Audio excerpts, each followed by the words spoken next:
Mes chers compatriotes, demain, 4 avril 2023, nous célébrons le 63e anniversaire de l'accession de notre pays à la souveraineté internationale.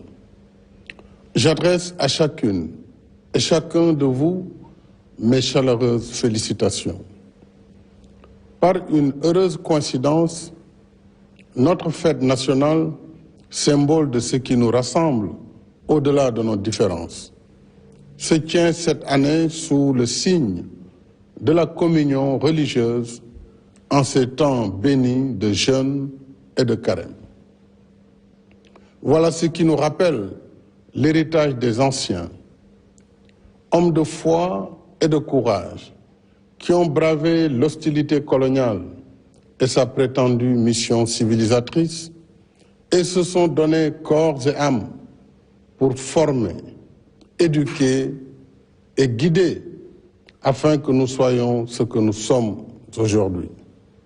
Une nation libre, ancrée dans ses valeurs spirituelles et socio-culturelles et pratiquant son vivre ensemble dans la diversité et l'harmonie. Nous devons respect et protection à ce legs ancestral, fondement essentiel de notre modèle de société. Je rends hommage à nos résistants et à nos héros qui, aux heures sombres de l'esclavage et de la colonisation, ont livré la bataille de l'honneur et refusé, au péril de leur vie et de leur liberté, que le destin de notre peuple soit scellé dans la servitude et l'aliénation. Ce souvenir du passé nous renseigne sur la chance que nous avons de vivre libre et de transmettre à nos enfants le désir ardent de liberté et de responsabilité inhérente à la dignité d'un peuple. La fête de l'indépendance est aussi un exercice mémoriel en souvenir des sacrifices immenses de nos anciens combattants pour la défense du monde libre. Je vous salue avec respect et affection, chers anciens combattants. Le souvenir de vos sacrifices restera toujours gravé dans notre mémoire collective. Demain, notre jeunesse et nos armées, forces vitales de la nation, seront aussi à l'honneur. À vous, officiers, sous-officiers et militaires du rang, je renouvelle ma confiance et mon soutien. Je salue la mémoire de vos défunts frères d'armes et réitère à leurs familles ma solidarité et ma compassion. Aux blessés parmi vous, j'adresse mes vœux de prompt rétablissement.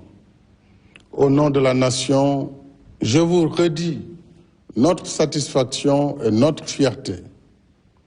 Je salue votre fidélité à la symbiose armée-nation. Votre attachement aux valeurs de la République et des institutions et vos qualités professionnelles dans la conduite de vos missions au service de la nation et de la paix dans le monde. Le métier difficile des armes que vous avez choisi est devenu encore plus complexe et plus risqué en ces temps où les menaces sont plus diffuses, plus nombreuses et plus imprévisibles. C'est pourquoi, face à la montée des périls, nous poursuivons la sécurisation du territoire national avec l'implantation de nouvelles unités jusque dans les zones les plus excentrées afin de mieux affirmer la souveraineté de l'État et assurer la sécurisation des personnes et des biens. S'agissant de la gendarmerie nationale, de nouveaux escadrons de surveillance et d'intervention ont été créés dans 12 localités. Saraya, Bignona, Sédhiou, Koungheul, Ranérou, Ndioum, Podor, Kaffrine, Fatick, Mbour, Keur Massar et Diamniadio. Quant à la police nationale, elle s'est dotée de 10 nouveaux commissariats aux Parcelles Assainies, unité 15, Golfe Sud, Diamaguène Sicap Mbao, Rufisque Est, Yeumbeul Komiko, Zac Mbao, Thiaroye, Linguère, Nioro du Rip, Koungheul et prochainement à Keur Massar. Ces efforts sont renforcés par la modernisation des moyens d'investigation et le relèvement des effectifs afin que nos forces de défense et de sécurité restent toujours à la hauteur de leurs missions régaliennes et des tâches civilo-militaires qui leur sont confiées, comme la préservation des ressources naturelles, thème de la fête de l'indépendance cette année. En effet, la protection de nos ressources naturelles reste au cœur des priorités de notre souveraineté, avec la raréfaction des ressources, les pillages et trafics illicites de tout genre et la nouvelle vocation minière, pétrolière et gazière de notre pays. C'est pourquoi je tiens à la poursuite des plans d'équipement de nos forces de défense et de sécurité pour qu'en tout temps et en tout lieu, elles gardent l'ascendant et soient prêtes à la riposte. Mes chers compatriotes, dans mon message pour le Nouvel An, je vous ai entretenu de nos programmes et projets de développement économique et social, y compris l'état d'exécution de nos chantiers d'infrastructures indispensables à la réalisation de nos objectifs d'émergence. En dépit de la conjoncture économique difficile, l'État continue sa politique de soutien aux ménages, comme en témoignent les mesures de lutte contre la cherté du coût de la vie, dont la baisse du prix des loyers. En même temps, tous nos chantiers d'infrastructure restent actifs, aussi bien en milieu urbain que rural, conformément à notre politique de développement dans la justice sociale et l'équité territoriale. Ainsi, après les autoponts de Yoff, Keur Gorgui, Saint-Lazare, Lobat Fall et Keur Massar, celui de Cambérène et le pont de Marsassoum ont été mis en service. Dans la même dynamique, je suis heureux d'annoncer que l'exploitation commerciale du BRT débutera dans le courant du deuxième semestre de cette année, avec un parc de 158 bus spéciaux, 100% électriques, qui seront alimentés par voie solaire.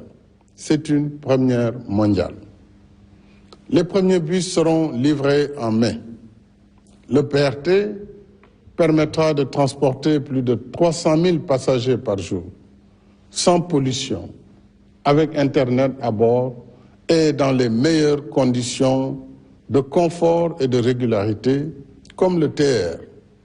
Il réduira de 90 à 45 minutes le temps de transit entre Guédiawaye et Dakar et mettra au travail 1000 jeunes dont le recrutement est en cours. Mes chers compatriotes, demain, aux côtés de nos vaillantes forces de défense et de sécurité, notre jeunesse vibrante sera aussi à l'honneur, à la place de la nation, parce que c'est elle qui, assurant la relève, porte nos espoirs pour le futur. À vous les jeunes, je voudrais vous dire que je mesure pleinement vos rêves, vos aspirations et ambitions légitimes d'être utiles à vous-même, à vos familles et à votre pays. Vous resterez au cœur de mes préoccupations. C'est le sens des investissements que nous continuons de faire dans l'éducation et la formation, y compris pour nos daara modernes. C'est aussi le sens de nos politiques de soutien à l'employabilité par l'enseignement du savoir-faire. Dans tous les pays, l'expérience montre que si la diffusion des connaissances livresques permet d'avoir un diplôme, elle ne suffit pas pour offrir la qualification nécessaire à l'emploi ou à l'auto-emploi.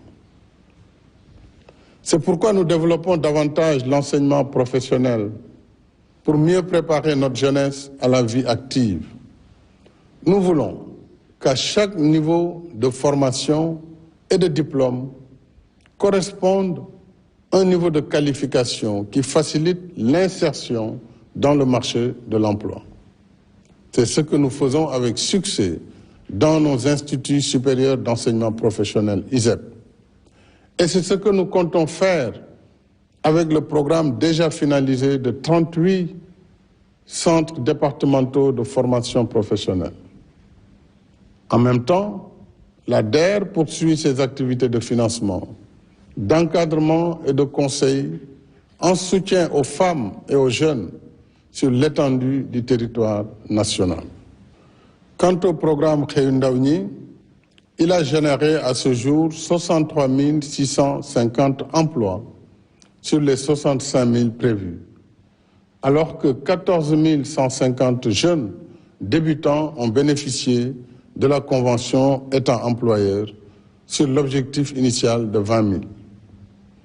Le programme de domaines agricoles communautaires, PRODAC, et les agropoles s'inscrivent également dans la réponse à la problématique de l'emploi et de l'entrepreneuriat des jeunes, avec la création de pôles de développement économique dans nos terroirs. Nous ferons encore plus pour l'emploi des jeunes avec l'exploitation prochaine de nos ressources gazières et pétrolières. Ainsi, en collaboration avec nos partenaires, l'Institut national du pétrole et du gaz a formé 78 ingénieurs et techniciens déjà opérationnels. D'autres sont en cours de formation. En outre, à la faveur de la loi sur le contenu local, j'engage notre secteur privé national à investir davantage dans la chaîne de valeur de la filière gazière et pétrolière afin de créer de nouvelles opportunités d'emploi et d'activités génératrices de revenus pour nos jeunes. Je me réjouis de pouvoir échanger sur ce point et sur d'autres avec les dirigeants des organisations patronales au cours de l'audience que je leur accorderai dans les prochains jours. Ce soir, je voudrais aussi saluer et encourager nos 32 500 jeunes agents recenseurs engagés pour les opérations du 5e recensement général de la population et de l'habitat, prévu du 15 mai au 15 juin, afin d'actualiser nos données démographiques et statistiques. Mes chers compatriotes, la fête de l'indépendance qui marque notre liberté retrouvée nous rappelle en même temps l'histoire qui nous lie et nous oblige à bâtir sur la terre de nos ancêtres l'héritage que nous devons laisser à nos enfants. Chacun de nous en porte la responsabilité. Dès lors, il nous revient de puiser à la source des anciens la sagesse qui inspire le dialogue et la concertation pour surmonter nos différences afin de rester la nation sénégalaise qui nous rassemble et nous ressemble. Une nation de coexistence pacifique où le sort de chacun dépend de celui de son prochain, parce que nous sommes une seule et même famille. Dans cet esprit, je reste ouvert au dialogue et à la concertation avec toutes les forces vives de la nation dans le respect de l'état de droit et des institutions de la République pour un Sénégal uni, un Sénégal de paix, de stabilité et de cohésion nationale. Vive le Sénégal, vive la République. Bonsoir et bonne fête de l'indépendance.